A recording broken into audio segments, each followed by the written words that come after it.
evening. I'd like to call the December 28, 2022 Town Board meeting to order. Ms. Marco, please call the roll. Mr. Christo? Present. Mrs. Miller Herrera is absent. Mr. Dodson? Present. Mr. Mastriani? Present. Mrs. Collins? Present. 4 present, 1 absent. Thank you, Ms. Marco. A quorum is present. Please join me in reciting the Pledge of Allegiance. Mr. Dodson, will you lead us? I pledge allegiance to the flag of the United States of America and to the republic for which it stands, one nation, under God, indivisible, with liberty and justice for all.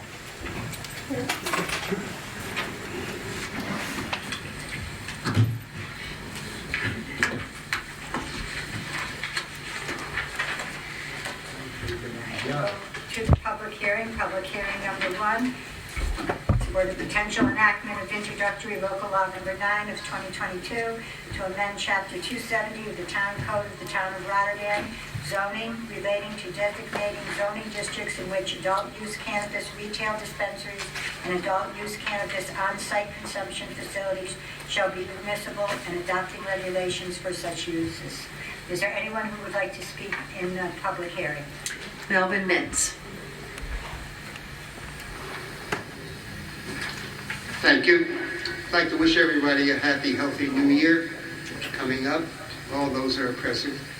I'd just like to make a general statement. I haven't studied any of this in any respect, and that's sometimes my problem in life, not studying the issue well enough. But I'd like to suggest that when you pass this law or when you discuss it further, that you limit the number of operations or businesses in the town, period.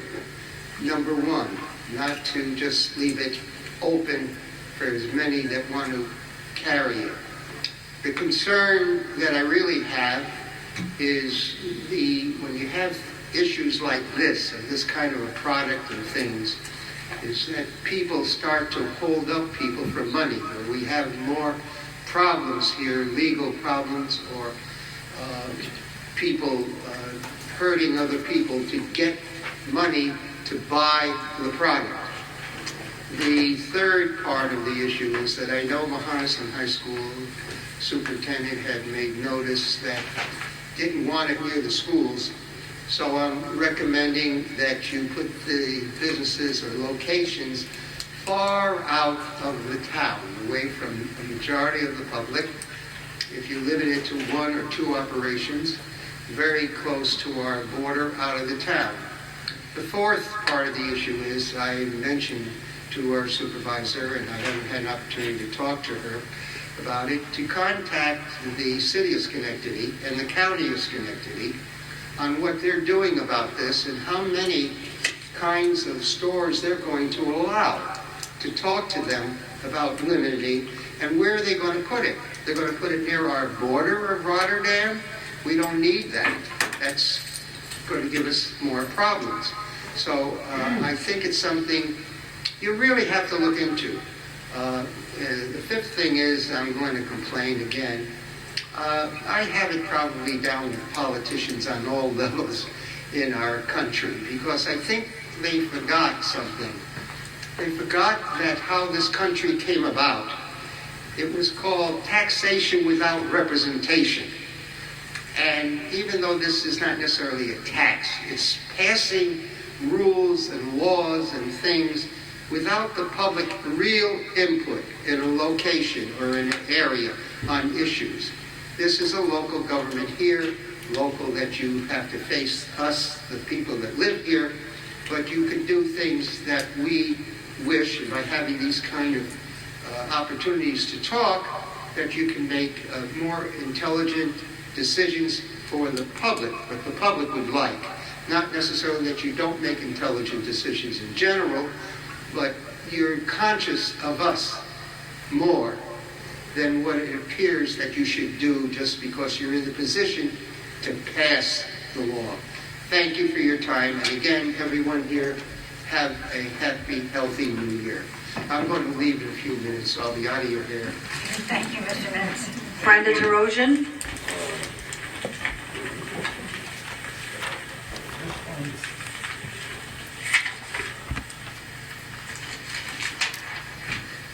Thank you for getting this mic fixed, now that there's only a few people. With the cannabis dispensary, I know people, a lot of people, I mean, I saw it's like 500 feet away from the schools, 250. You know, the kids can get stuff at the local stores, at the local gas stations. So to say you want to put it way out of the hands of people serves no purpose. These guys that are the people that want to run these businesses, I've already talked to a couple of them. It's not like that. They're going to be paying hundreds of dollars to get a permit to be able to do this.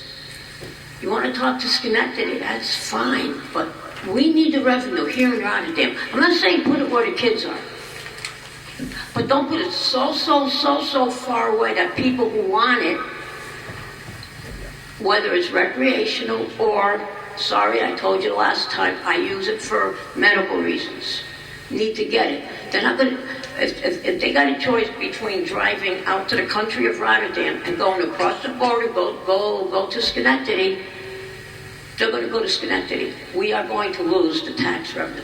I hope you guys think about this a lot more than just say, let's pass it, let's do it. I hope, like with all the other ones, that you are taking your time, thinking about the ramifications and what's the positive for Rotterdam. Tell you what the positive is for Rotterdam: a 4% excise tax that you're going to be placing on top of that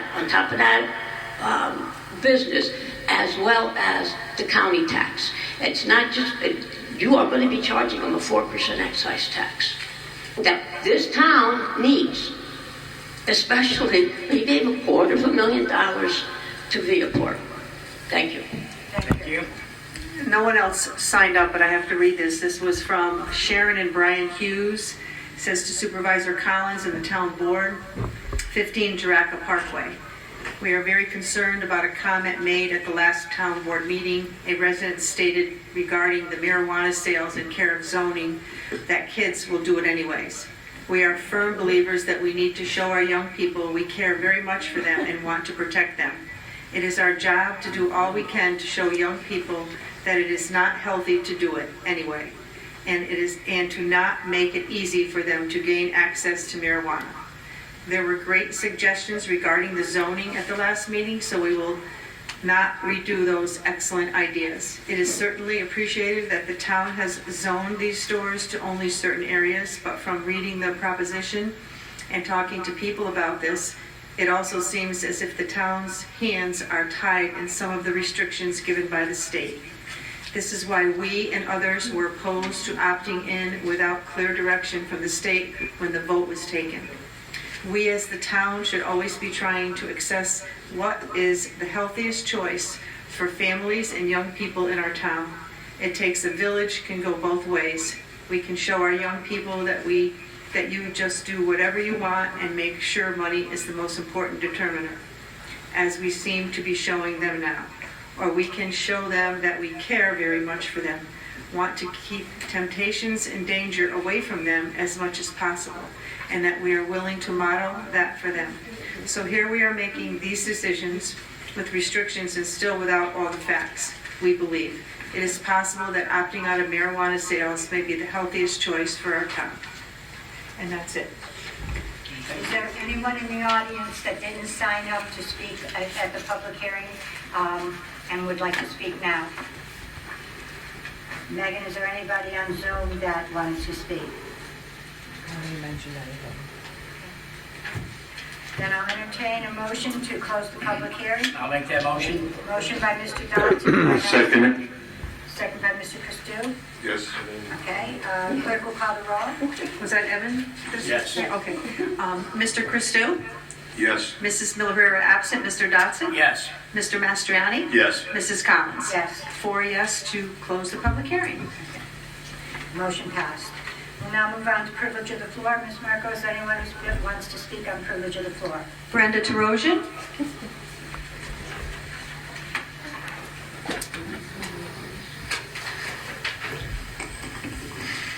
want you to know, I am going to speak to the carpenter of the town and see if we can't get something like they do at the Supreme Court, where we have lights that go on at the beginning and then turn off. Okay, I know, because I'm going over the 4 minutes. I got it. Not just you, everyone. It's every meeting. Okay. On November 18th, I was approached, I'm going to read it, because I was approached by a town employee when you guys went into executive session about a comment I referenced to referring the issue of Zoom. Evidently, this employee felt I was attacking Megan by saying possibly a high school or college student could do Zoom and get school credit, so the town could save, according to your line item, between $200 and $2,500 a year, which would cover, since Ms. Mastriani had a problem with these, would cover these mailings, which I am grateful for. I did not attack anybody verbally or otherwise on December 14th. I just made a recommendation. So when people say I'm not being attacked, not only am I being attacked by you guys, now it's a resident, so it's pretty good. Mr. Mastriani, at the last meeting, since you guys get the last word, misrepresented what I said about Guilderland using our water. What I said, he said that, I said that they're not paying it. I did not say that. I said they are paying, and I am also saying, why couldn't the town work with Guilderland to pay when we have water main breakage, which we will have shortly.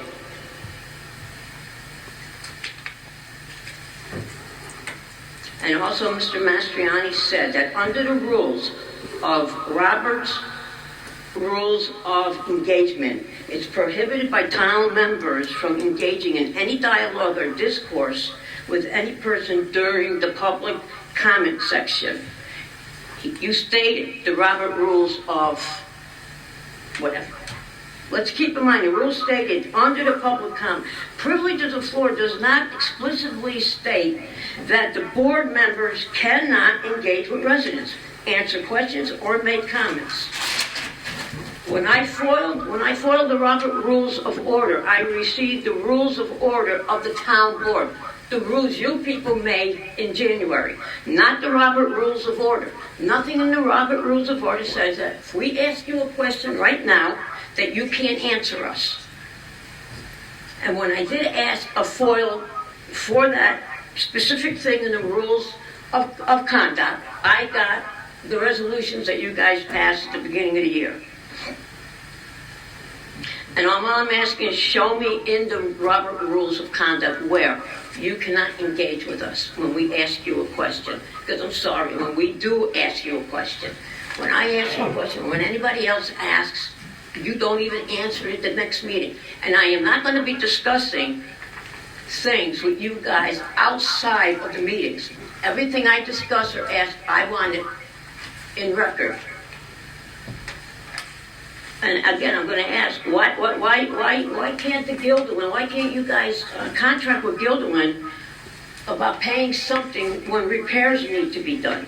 I received the contract that you and Guilderland have. I just got it today, so I had to skim it very quickly. Because right now they pay, according to what I read, they pay $3 per 1,000 gallons for the first 45, and then after that is $2.75. I also requested what we, the residents, pay per gallon or per 1,000 gallon. I have not received that yet. I don't understand why it takes that long. Again, I'm going to bring it up, and I know you guys are tired, and I'm sorry. What is the $2,139,161.35 being used for, which is ARPA's money? I will continue to bring this up until the residents get an answer. And where in the budget, because I couldn't find it in the budget, the $250,000 that Viaport got as a gift, how do we pay it? The $34 million water request since residents cannot petition. The board needs to explain this to the residents. How is this project being paid for? Does it mean District 5 and 2? If it's only District 5 and 2, I'm assuming, how are they paying? Are we getting enormous high taxes in July going forward? And again, I thank you for this. And now I know when things are going to be picked up. I'm sure everybody appreciates this. You get somebody in the high school or the college doing an internship. This could be paid for by having a student intern do Zoom. Thank you. And thank you for this also. And I didn't go over my time this time, but you do not have to put lights there for one person. Thank you. That's it. Is there anyone in the audience that would like to speak under privilege of the floor and didn't sign up? Megan, anyone on Zoom? Nobody that mentioned anything. Then I'll close privilege of the floor and we'll move on with our resolutions. Our first resolution is Resolution 254 of the year 2022. The clerk will read. To accept the town board meeting minutes. Any discussion? Do I have a motion? I'll make the motion. Motion by Mr. Dodson. Do I have a second? Second. Second by Mr. Christou. On the question, clerk will call the roll. Mr. Christou? Yes. Mrs. Miller Herrera is absent. Mr. Dotson? Yes. Mr. Mastriani? Yes. Mrs. Collins? Yes. 4 yes, 1 absent. Resolution passes. Our next resolution is Resolution 355 of the year 2022. The clerk will read. To authorize an agreement with Osfield and Waldrop Land Surveyors LLP for the design of a crosswalk at the Curry Road and Fayette Drive intersection. Is there any discussion? Do I have a motion? I'll make the motion. I'll second. Motion by Mr. Dodson, second by Mr. Christou. On the question, clerk will call the roll. Mr. Christou? Yes. Mrs. Miller Herrera absent. Mr. Dotson? Yes. Mr. Mastriani? Yes. Mrs. Collins? Yes. 4 yes, 1 absent. Next is Resolution number 356 of the year 2022. The clerk will read. To authorize an agreement with Osfield and Waldrop Land Surveyors LLP for the design of a new parking lot at the Rotterdam Senior Center. Is there any discussion? Do I have a motion? I'll move. Motion by Mr. Christou. Do I have a second? I'll second it. Second by Mr. Mastriani. On the question, clerk will call the roll. Mr. Christou? Yes. Mrs. Miller Herrera absent. Mr. Dotson? Yes. Mr. Mastriani? Yes. And Mrs. Collins? Yes. 4 yes, 1 absent. Resolution passes. Resolution 357 in the year 2022. The clerk will read. To amend Resolution 349.22 of the year 2022. Is there any discussion? Do I have a motion? I'll make the motion. Motion by Mr. Dodson, second by Mr. Christou. On the question, That was Mr. Mastriani who seconded that. No problem. second by Mr. Mastriani. On the question, clerk will call the roll. Mr. Christou? Yes. Mrs. Miller Herrera absent. Mr. Dotson? Yes. Mr. Mastriani? Yes. And Mrs. Collins? Yes. 4 yes, 1 absent. Resolution passes. Resolution 358 of the year 2022. The clerk will read. To authorize contracts for 2023 insurance coverage. Is there any discussion? Do I have a motion? I'll move. Motion by Mr. Christou. Do I have a second? I'll second it. Second by Mr. Mastriani. On the question, clerk will call the roll. Mr. Christou? Yes. Mrs. Miller Herrera absent. Mr. Dotson? Yes. Mr. Mastriani? Yes. Mrs. Collins? Yes. 4 yes, 1 absent. Resolution passes. Resolution 359 of the year 2022. The clerk will read. To recognize the introduction of introductory local law number 11 of 2022 and scheduling a public hearing thereon. Is there any discussion? Do I have a motion? I'll make the motion. Motion by Mr. Dodson. Do I have a second? I'll second it. Second by Mr. Mastriani. On the question, clerk will call the roll. Mr. Christou? For the public hearing, yes. Mrs. Miller Herrera is absent. Mr. Dotson? Yes. Mr. Mastriani? Yes. And Mrs. Collins? Yes. 4 yes, 1 absent. Resolution passes. Resolution 360 of the year 2022. The clerk will read. To adopt a negative declaration under seeker for the proposed enactment of introductory local law number 9 of 2022. Is there any discussion? Do I have a motion? I'll make the motion. Motion by Mr. Dodson. Do I have a second? I'll second it. Mr. Yeah. Second by Mr. Mastriani. On the question, clerk will call the roll. Mr. Christou? Yes. Mrs. Miller Herrera is absent. Mr. Dotson? Yes. Mr. Mastriani? Yes. Mrs. Collins? Yes. 4 yes, 1 absent. Resolution passes. Resolution 361 of the year 2022, the clerk will read. To enact introductory local law 9 of 2022 to amend chapter 270 of the town code of the town of Rotterdam zoning relating to designating zoning districts in which adult use cannabis retail dispensaries and adult use cannabis on-site consumption facilities shall be permissible. Is there any discussion? Do I have a motion? I'll make the motion. Motion by Mr. Dodson. Do I have a second? Second. Second by Mr. Christou. On the question, clerk will call the roll. Mr. Christou? I just wanted to say a few things regarding my vote. I tend to agree with Ms. Jerosian when it comes to, the fact that if anybody has an issue with this law, they should take it up at the state level. They're the ones who opened up this Pandora's box. And if the revenue is going to be, is going to be had, even previously, I felt that we should have the opportunity to secure some of that revenue.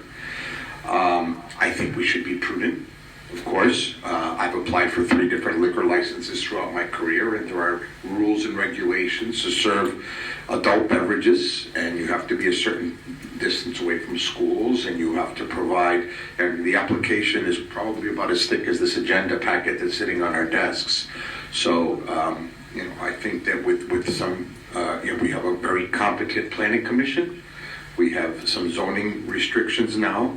And again, these are works in progress. If we discover something is not working, I'm sure we can come back to the drawing board and make sure that we are doing the best we can for our residents. And in that prudence, we should, of course, always be protective of our children. Having said that, I vote yes. Mrs. Miller Herrera is absent. Mr. Dotson? Yes. Mr. Mastriani? Yes. Mrs. Collins? Yes. 4 yes, 1 absent. Resolution passes. Okay, that concludes our resolutions for the night. We'll now move on to liaison reports. Is there anyone on the board that has any report to give? Okay, do any of the board members have anything they wish to say under miscellaneous? Yes, I'd like to say something again in responding to the first Gildan water agreement. Keep in mind, many municipalities enter in intermunicipal agreements with adjoining municipalities for water. Obviously, this agreement was negotiated several years ago. Does it include all the parameters that were mentioned tonight? Generally, when a rate study like this is done, there's a detailed water rate analysis to determine what the cost should be charged to a neighboring community. And it takes in a lot of different parameters, including some of the conversation that I heard tonight, which is, a municipality would look at what is the true cost of providing that service. And part of the true cost in providing a service is, one is you got to be able to supply the service. Here in this case, we have pump water from our Rice Road well field. In addition to it, it's going to take into consideration what is the operating cost associated with running a water system, including the distribution and storage. And then there's costs associated with the administration. You got to send out invoices and bills. In many communities, they have to deal with metering, and they have costs associated with the metering. All that gets wrapped up into a final cost for providing the service. And then municipalities have the option to determine if they're going to put, a reasonable amount of profit on that, given the fact that they're providing a service to another municipality that's not their own residents. And there's a cost, obviously, of providing that service. Did previous administrations get into the details of that? Not in a rate study that I could find. However, we signed an agreement. It's for a certain term of time which that municipality is relying on. If the town of Rotterdam chooses, when this agreement is up, which I believe it is in a couple of years, to go back and actually truly evaluate what is the true cost of providing water, at that point in time, indeed, that rate should reflect what it truly costs us to provide that service, not only to our residents, but to the town of Gilroy, or any other municipality for that matter. So that, just to provide a little clarification.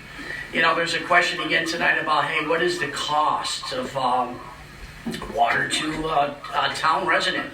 You know, it's easily done when you meter in a community. But in this community, numbers are always thrown around. I love the 75,000 gallon a year unit charge that the town uses. Any resident can figure out what is the cost per 1,000 gallons, because you take the 157.89 and you divide it by 75, and it's probably around $2. If you use 50,000 gallons a year, you can divide it by 50, or you can divide it by 25, okay? Because it's in per 1,000 gallons. That gives you a rough idea what is the cost of water to residents in our town. And again, if you base it off the 75,000, keep in mind that's a relatively high usage for an individual service or a home in a municipality. And it's typical of communities that don't meter. Communities that meter, that number can run in the 30 to 50,000 gallons per household roughly a year. And again, yes, someone could come up here and say, Mr. Dodson, what about metering pools and all that? Well, yes, that increases significantly the amount of water that you might use in a year. In the town, again, because we don't meter, it's a flat rate charge. Everyone pays the same. If you're a senior citizen, you're paying $157.89. If you have a household and you're 5 or 7, and you know, you have a pool, a garden, you water your lawn, you know, everyone pays the same amount, $157.89. So that's you know, where the cost of your water is coming from. And I would say in this town it's running about $2 per 1,000 gallons. So I hope that answers the second question there. Let's see, was there another question that you had there, Brenda, that I can help you with? I got 2 of them. I think one of them was, where is the $2 million in ARPA funds? So yes, we did, Megan, you can correct me if I'm wrong, is it still up on our website? We did a very detailed analysis of where our ARPA money is, and we posted it right on the town website several months ago when that question was raised. You know, we still have our ARPA money. And it is money that obviously we're going to get to a point where we decide on where that's going. I do know that we're committed to spend some of our ARPA money on our Carmen Road sewer project. And at this point in time, I believe, other than the Phillips Road Park, that's the only allocation that we've had with our ARPA money to date. So I'll cover that one. And anything else? Yeah. Where's the $250,000 to the airport coming from? So and I've had this conversation again. So as we mentioned, the $1 million came back to the town of Rotterdam relative to the ARPA monies. So that is back with no constraints on it. It's $1 million of ARPA money that's still sitting in our account. Well, we settled on that, and of course the monies that we would have settled on would come from our fund balance, and that's where the money came from to pay that amount of money that you're talking about, roughly $250,000. $243,750, I believe. I'm just rounding it off to $250,000. Yep, close enough. I agree with you. I'll run it off to $250,000. So does that answer that question? Exactly where it's coming from? No, I still don't understand. It comes from our fund balance. So the town has a fund balance, and it came out of our fund balance. Okay? So hold on. I just want to make sure I answered Brenda's questions. Any other ones? Yeah, I just have one. So the ARPA money isn't conditioned as far as what you could use it for? Or ARPA money is, there's a lot of different conditions for ARPA money. But it sounds like you just said no, that you could use it for anything. No, I never said that. I don't know where you caught that from. I didn't say that. I'm sorry, I misunderstood. Okay, well, settle down. That's why we like to clarify. It's cool, because like a couple meetings ago you said, quote, ARPA money needs to be used for ARPA money.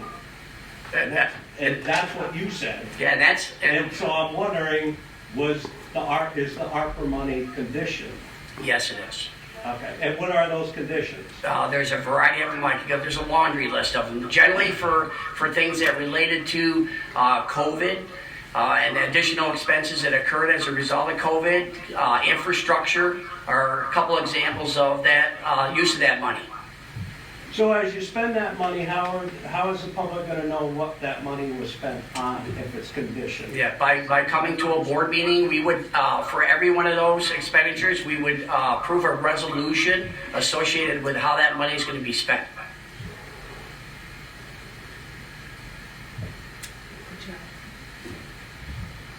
Are we good? Thank you. Are you? Yeah. Madam Supervisor, I make a motion to adjourn. All right. I'll second it. Thank you. Mr. Mastriani, all in favor? Aye.